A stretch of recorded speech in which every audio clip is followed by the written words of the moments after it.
A lot of you are probably wondering, how do you change the tappet cover gasket on a 1915 Dodge Brothers touring car? Well, wonder no more, friends, because I'm going to bring you along. This is the tappet cover here.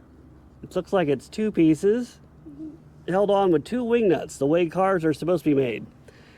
You can see there's oil leaking out of it, so we're going to renew it. I bought some new gaskets. Surprisingly, AutoZone doesn't have these, but Myers Early Dodge Parts does. Let me set you guys up on a tripod so you can take in all the action. Stand by. And we're back. I hope that's a suitable angle.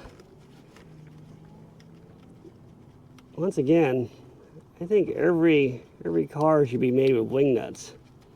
You don't need any wrenches to take this apart. Look at that. Let's see what we got in here.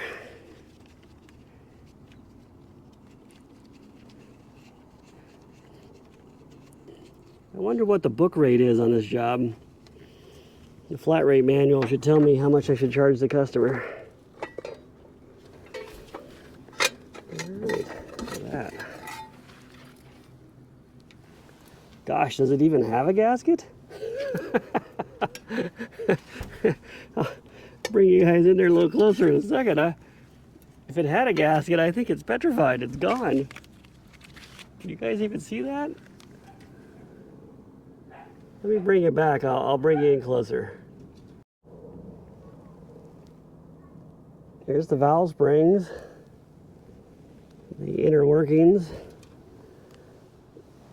If it had a gasket, I think it is long since petrified and gone, because it doesn't look like it had one on it. That little tube is the air intake for the carburetor. I guess they felt it was better for the engine to breathe through the valve cover than anything else. The little tube also picks up some heat from the engine to warm the carburetor. Pretty interesting, huh? All right, let me get this cleaned up and I'll bring you guys back.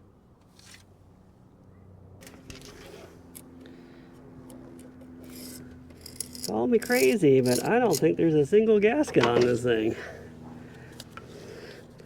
It doesn't seem like it. A little hard to get to, too. Yeah, there's no gasket. You know, for an engine with no tappet cover gasket, it wasn't leaking that bad. Funny.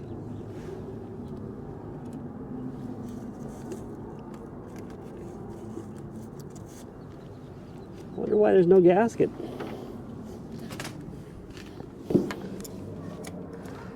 Well, I'll spare you guys the mundane task of scraping this.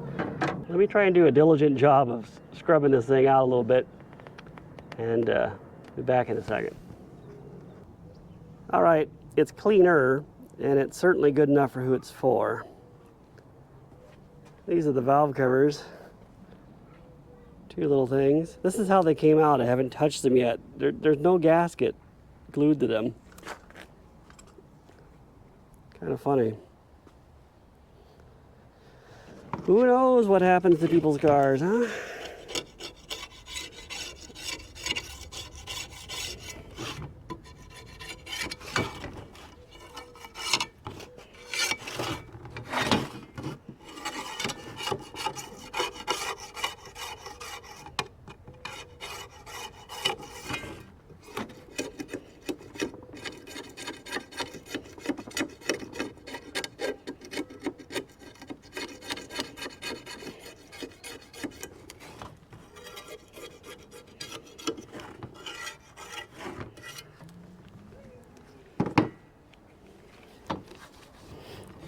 Gonna have to hit these with a wire wheel, I think. I'll be right back. Tappet covers are ready to go. They've got these breather holes in them. This one's got a lot more. Must breathe better over there. Gaskets are kind of funny. Two pieces.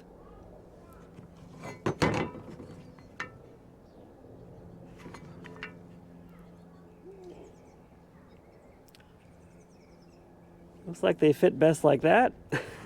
And then these things overlap. But I'll tell you what, having any gasket's got to be better than having none, right? So let me get you guys set up. I'll try and put these in. And crazy engineering back in the old days.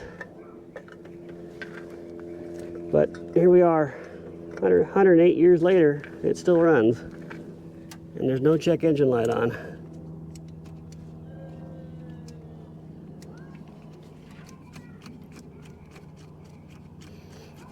Put that in loose for now. See if I can get the back one in. So the gaskets are sort of made so they only fit one way. If you put it on like that, then the hole's in the wrong place. Can you see that? It's pretty idiot proof, I think.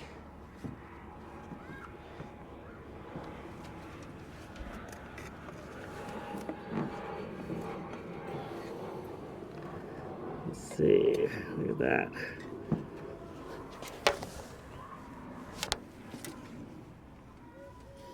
Everything but the wing nut. Hold on. Found it.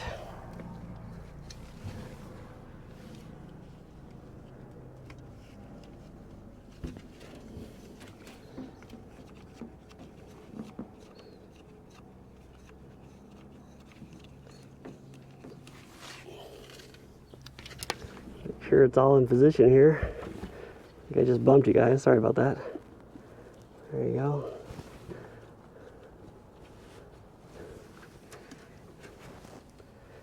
This one's in position. All right. Tappet covers are installed.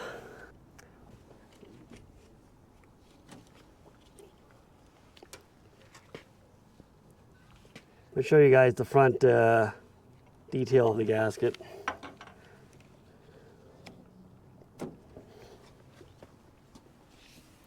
See, that's the cutout. Pretty funny, huh? Whatever works. All right, so there you go. And let me fire it up, see if it leaks.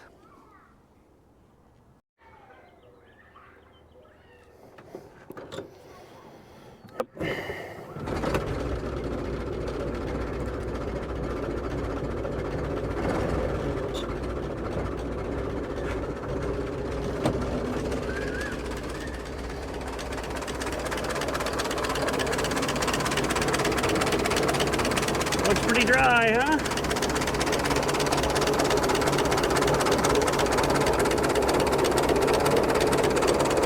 All right, we're gonna call that success.